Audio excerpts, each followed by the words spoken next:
Pues hacía tiempo ya que no os daba voz en un videocomentarios de mi audiencia, así que allá vamos. Hoy os traigo 3 comentarios vuestros sobre The Acolyte que he seleccionado por ser a la par interesantes y bien articulados. ¡Vamos al tajo!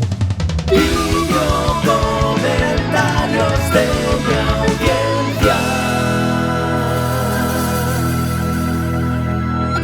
Jaime Caloca Polo me cuenta que The Acolyte tiene 2 problemas fundamentales. 1. Priorizar un activismo incluso sobre la historia. 2. No entender la esencia de la franquicia. Ambos aspectos son comunes con otras grandes producciones. El paralelismo con Los Anillos de Poder es muy gráfico en este sentido. El punto 1, el del priorizar un activismo incluso sobre la historia, ya se ha debatido largo y tendido y sigue sin resolverse. ¿Alguien se imagina al escritor de una novela diseñando su propia historia en función de cuotas de diversidad de los personajes? Suena bastante absurdo y esa novela estaría abocada a ser un producto artificial. Lo primero es la historia. Parece obvio decirlo, pero en la industria audiovisual actual no lo tienen tan claro.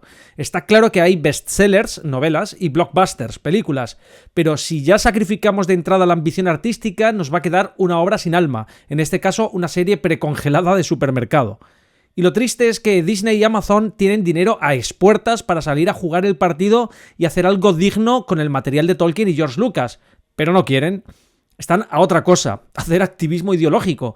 Y esto nos lleva al segundo punto, una falta de humildad para entender que si llevas los debates y problemáticas culturales de nuestra sociedad contemporánea y hasta la estética a la Tierra Media o a Star Wars, dejan de ser esos universos.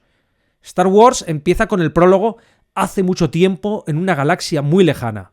Se conoce que igual no es tan lejana, gracias a que la showrunner quiere meternos por los ojos sus ideas, anhelos y aspiraciones. Un poco más de humildad. A mí me importan un rábano los sueños de la directora. Me importa la historia, pero si no es coherente con Star Wars, Kung Fu, Matrix, brujas pariendo a gemelas elegidas, lo que estoy viendo es un pastiche muy trillado, no es nada original. Y el último punto es que no entiendo por qué tiene que ser todo disruptivo en las franquicias actuales. Tal vez ese sea el problema, que a fuerza de lo que los críticos llaman necesaria actualización, el legado de las franquicias se va borrando hasta hacerse irreconocible. Nunca hubo en la historia audiovisual tantos medios y recursos como ahora y nunca hubo una sarta de productores y directores tan inútiles. Al menos los Ridley Scott, Kubrick, Cameron, etc. tenían motivos para tener ese ego, pero estos alfeñiques, lo dicen ellos, no lo digo yo. Vuelta de tuerca a Star Wars, la historia que Tolkien nunca pudo escribir, humildad. Efectivamente, Jaime, estoy contigo. ¿Dónde está la humildad cuando prácticamente te sientas a escribir contenido para una franquicia cuyos derechos has adquirido para manipularla como si fueses tú el creador de esa franquicia? Es que tenemos desde lo de hemos escrito la epopeya que Tolkien nunca escribió de McKay y Payne al hecho de que Leslie Headland, una recién llegada a la franquicia, se quería estar en una posición ante los fans que le autorice a subvertir elementos nucleares de la franquicia. Bueno, corramos un túpido velo y vayamos con el segundo comentario de Tommy Developer.net, que se centra en aspectos más narrativos. Dice: The Acolyte tiene un problema que no es para nada único solo de Star Wars o de Disney. La serie tiene un punto de inicio para sus personajes y la situación en la que se encuentran, el punto A, y un destino para los mismos, el punto C. Pero todo lo que hay en medio se la trufa.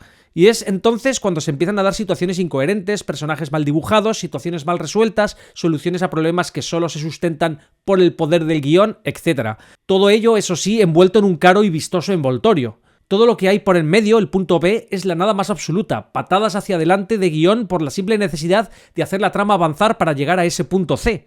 Es como si quisieras ir de Madrid a Barcelona en coche y en vez de seguir el trazado de la autovía te lanzaras con el coche en plan kamikaze siguiendo una línea recta sin importarte si vas a ir campo a través o que te vas a estampar contra casas, árboles, otros coches. Un ejemplo con 2 personajes que emprenden un camino común. Luke y Osha deciden seguir las enseñanzas de los Jedi. El primero es presentado en una película de 2 horas en la cual pasan muchas cosas aparte de su decisión de acompañar a Obi-Wan. Hay menos tiempo para exponer y desarrollar sus motivaciones, etc. No obstante, con pequeñas pinceladas vemos que el personaje está creciendo solo en una granja y en un entorno, trabajo, condiciones climatológicas, etc., poco amigables. Sus amigos de toda la vida ya se han ido. Ha crecido oyendo historias de guerras pasadas y conoce, aunque sea solo por leyendas o rumores, qué son los Jedi. Es un personaje que se debate entre sus obligaciones para con sus tíos y la granja y sus sueños. Es entonces cuando descubre, en base a lo que le cuenta Obi-Wan, que su padre también fue un caballero Jedi y que murió cuando fue traicionado por otro. No obstante, rechaza seguir la senda de la fuerza, como le propone Obi-Wan, pues aún mantiene vínculos con Tatooine, sus tíos, y solo acepta acompañarle cuando pierde ya todos los vínculos que le quedaban. Sus tíos son asesinados por las tropas del Imperio. Casi podríamos decir que se ve impelido a acompañar a Obi-Wan, pues ya no le queda otra cosa.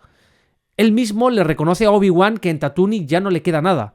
Por otro lado tenemos a Osa. Ha crecido en un entorno y comunidad acogedor, querida y cuidada tanto por su comunidad como por sus madres y con la compañía de su hermana. Como muchos, sabe que dicha comunidad se esconde o huye de algo y ella tiene la sensación de que hay algo más ahí fuera de lo que conoce. De repente aparecen los Jedi, ella no sabe qué son, qué representan, sus ideales o cuáles son sus intenciones, qué implica el unirse a ellos, los sacrificios que tendrá que realizar, y vemos que le cuesta nada y menos el abandonar a su comunidad y a su familia, pues porque patatas. Quiero ser una Jedi. Sí, la serie nos muestra que toda su comunidad ha caído, pero eso ocurre ya cuando Osa tiene tomada la firme decisión de abandonarles sin importarle nada ni nadie. De hecho, Osa ya tiene tomada la decisión de pirarse desde el mismo momento en el que aparecen los Jedi en la puerta. Por un lado tenemos a un personaje bien dibujado, o al menos lo suficientemente bien dibujado como para exponer su contexto y sus motivaciones para hacer lo que hace y que el espectador lo entienda y empatice con él, y todo esto con menos tiempo en pantalla. Por el otro, tenemos a un personaje que avanza solo a base de patadas de guión. Todo se siente artificial y forzado, y con eso no hay manera de conectar. Peor aún, corres el riesgo de que tu personaje protagonista resulte antipático, ya que realmente, como espectador, no sientes que tenga motivaciones reales, enfrente de desafíos reales y sufra pérdidas reales. Y todo esto, es decir, la nada más absoluta, disfrutando de más tiempo en pantalla al tratarse de una serie. Este, sintetizado en un ejemplo, es el problema de The Acolyte, pero también de muchas más series y películas que se hacen en los años recientes. De hecho, es peor aún la sensación de rechazo que provoca en el espectador, ya que no sientes que quieres conectar con los personajes o sus situaciones, sientes que te obligan a conectar con todo eso. Pues Tommy, me parece un punto excelente que subraya el pobre desarrollo del personaje de Osa, ese de que el incidente del incendio en el que mueren sus madres y la comunidad no tiene ninguna relevancia en su decisión de hacerse Jedi.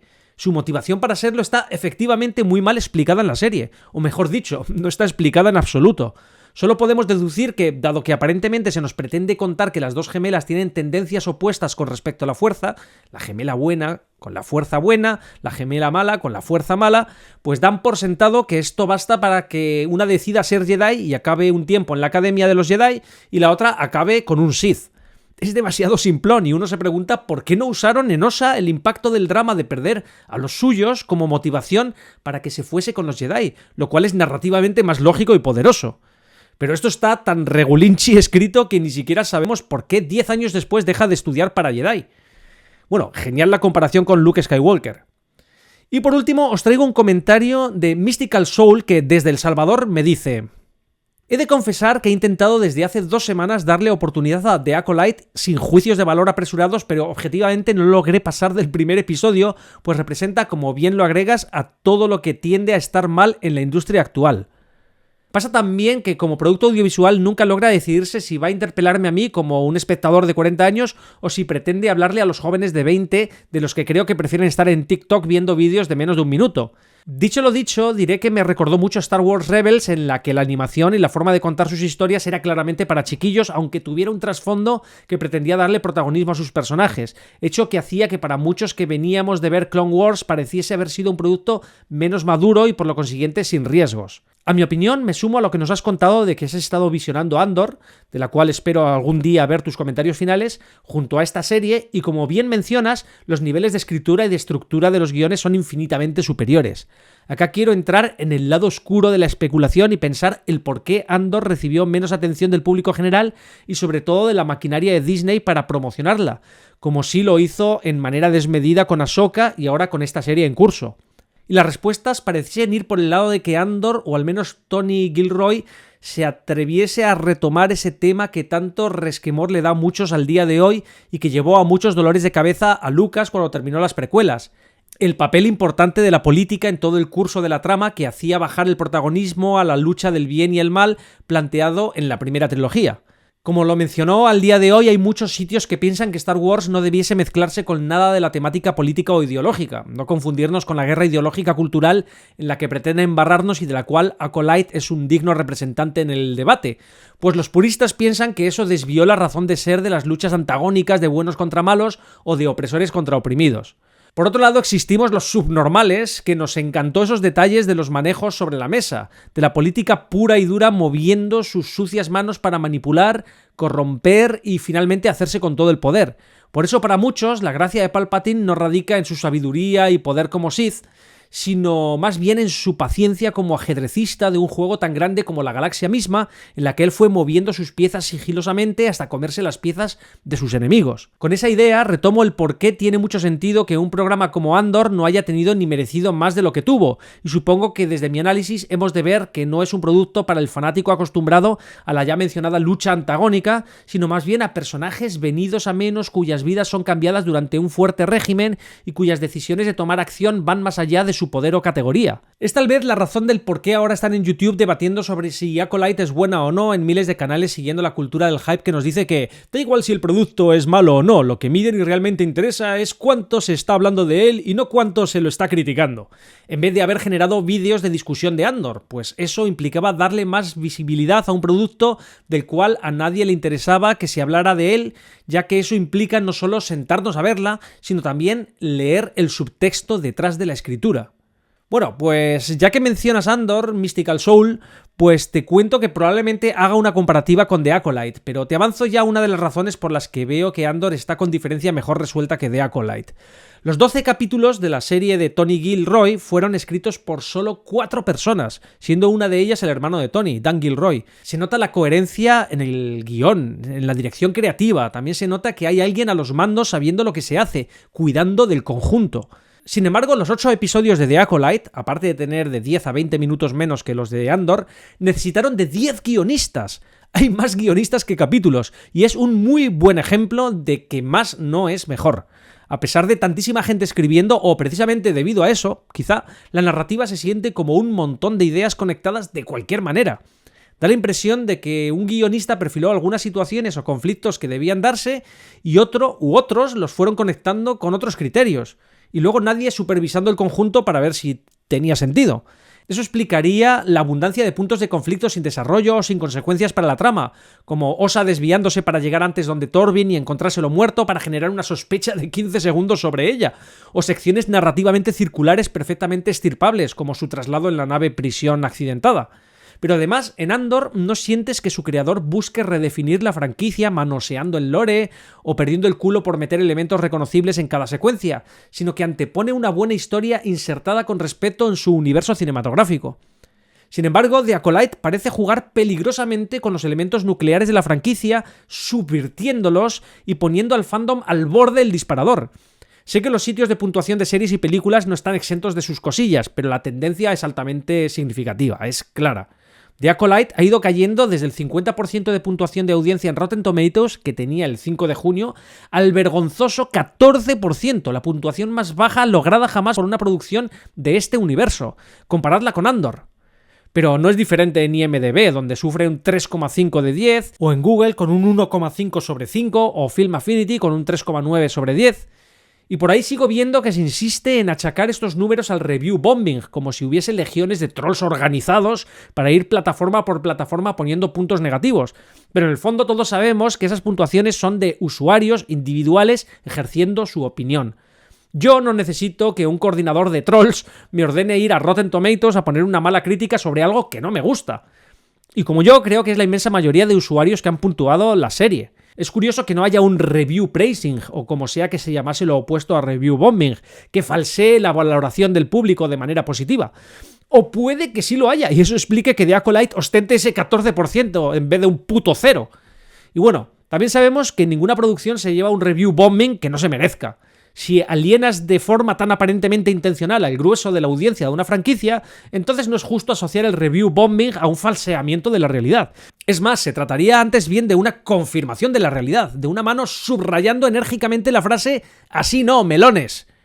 Y el review bombing es fundamental para luchar contra la mediocridad. El peligro de dejarlo pasar, de no protestar enérgicamente, ya sea con videocríticas en YouTube que den también voz a vuestro descontento, o mediante, review bombings, es que acabemos claudicando y demos por aceptable la mediocridad, como ocurre actualmente con la música pop.